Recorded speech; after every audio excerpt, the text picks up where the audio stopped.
President, previously you did not seem to be bothered regarding Hamas cracking down on what you called gangs, actually, a couple of gangs. And today you issued a threat against Hamas on Truth Social. What has changed? And what was said? Go ahead. You said if they continue keep killing innocents in Gaza, that if that continues, the United States will go after them. I issued a strong statement. That's right. They used to be gangs, and now you're saying innocents. What made you think they're innocents now? Well, I'm looking at what's happening, and that wasn't the deal that was made, and we'll see what happens. It's calmed down. It's a tough neighborhood. We know that. We have a commitment from them, and I assume they're going to honor that commitment. I hope they do. And I understand they brought back some additional bodies today. It's a rough deal when you think of it, right? Very rough. We have our hostages back completely. We were very lucky with that. But it's a tough situation. They brought back bodies today, as you probably know. But they also said they're going to behave. We're going to find out if they behave. If they behave good, if they don't behave, we'll take care of it. Yeah, please. Following up on that, when you I didn't say you. you CNN, fake news. Go ahead. You said in your post that if they kept killing people in Gaza, we would have no choice but to go in and kill them. So do you mean U.S. forces would go in and take out Hamas? No, I didn't say who would go in, but somebody will go in. It's not going to be us. We won't have to. There are people very close, very nearby that will go in. They'll do the trick very easily, but under our auspices. Could I follow up? You also posted about your call with President Putin today, and you spoke about a meeting in Hungary with him. Do you have a timeline or a date set for when? Yeah, I would say within 2 weeks or so, pretty quick. Marco Rubio is going to be meeting with his counterpart, as you know, Lavrov, and they'll be meeting pretty soon. They're going to set up a time and a place very shortly. Maybe it's already set up. They've already spoken. And I thought it was a very good phone call. I thought very productive. But I'll be meeting with President Putin, and we'll make a determination. Tomorrow I'm meeting with President Zelensky, and I'll be telling him about the call. I mean, we have a problem. They don't get along too well, those two, and it's sometimes tough to have meetings, so we may do something where we're separate but equal. We'll meet and talk to parties, but this is a terrible relationship the two of them have, and it's one of those things. I've seen things that nobody would believe, but this is one of them. So we're going to be meeting in Hungary. Viktor Orban is going to be hosting, and it's really something that's time. Last week, over 7,000 people were killed. That's ridiculous. And you know, it doesn't affect our country. We're not losing people. We're not losing Bobby. We're not losing Americans, but they're losing Russians, Ukrainians, mostly soldiers, for the most part, soldiers. And we think we're going to get it. We hope we're going to get it stopped. I thought this would be, because of my relationship with President Putin, I thought this would be very quick. And it's turned out to be, who would think I did Middle East before I did this? We did a total of 8 now, 7 and now 8. And we're going to make this number 9. Yeah, please. So you said you posted that there was great progress. Can you tell us a little bit about that? Was it a shift in Putin's tone? Was it something new he told you? Did he give you any message to give? You're talking about the whole President Zelensky tomorrow. It just seems to me that, look, it's only a field. That's all I've done in my whole life. I've made deals. I know about deals. I do it well. I don't think any president's ever ended a war, frankly. One war, I did 8 of them, Maria, right? And but I don't know, did Bush ever end? Do you think Biden ended a war? Biden started wars because he was stupid. But do you think Biden ended any wars? No, I don't know of anybody that ended wars. I ended 8 of them.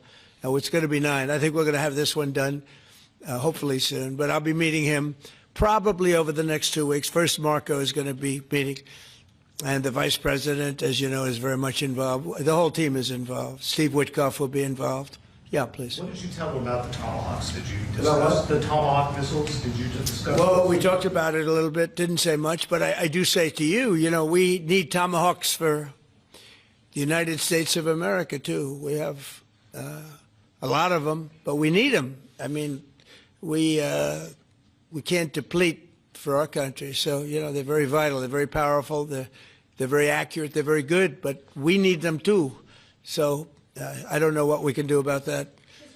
Why do you think a second meeting with Putin? Why do you think a second meeting with Putin now will yield different results? Well, I think Alaska actually set a stage, and that wasn't very long ago, but it set a stage. You have to understand, I came into this situation. I didn't start this war. This is a Biden deal, and I came into it, and it was a mess. It could have led to World War III. In my opinion, this could have led to World War III.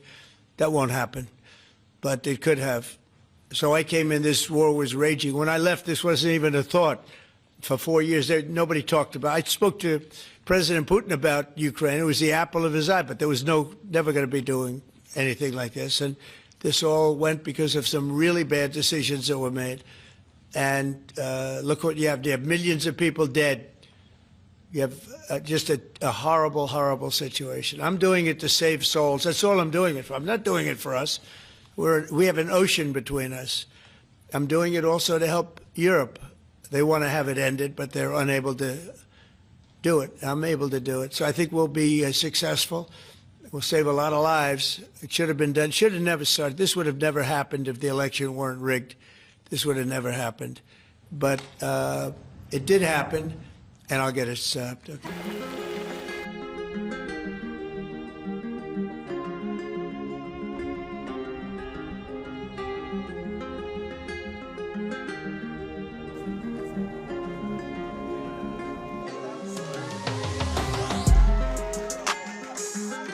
The enormous pressure he faced at home and internationally. Prime Minister Netanyahu is on the brink of fulfilling a moral, human, and Jewish obligation of bringing the innocent hostages back home.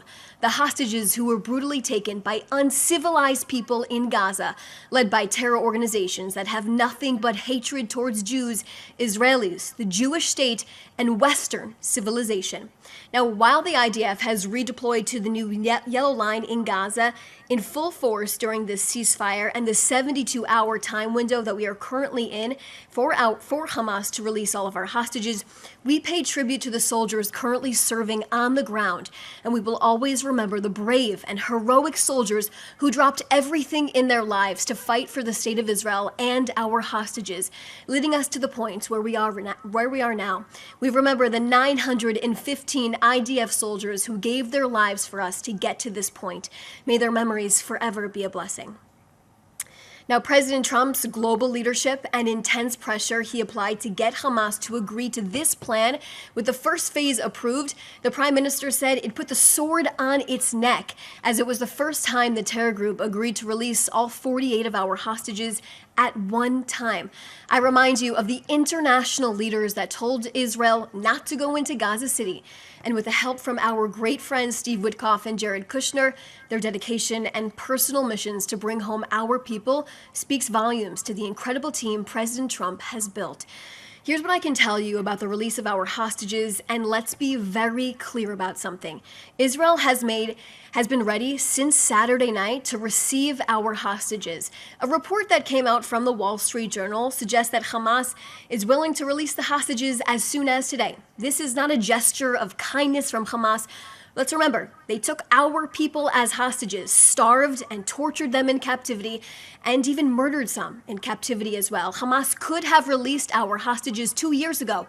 So the Prime Minister's response? Israel is prepared and is ready to immediately receive all of our hostages. The release of our hostages will begin early Monday morning. We are expecting all 20 of our living hostages to be released together at one time to the Red Cross and transported among 6 to 8 vehicles without any sick displays by Hamas, the terror organization. The hostages will then be driven to forces inside of Israeli-controlled parts of Gaza and then transferred to the Re'im base in southern Israel, where they will then reunite with their families.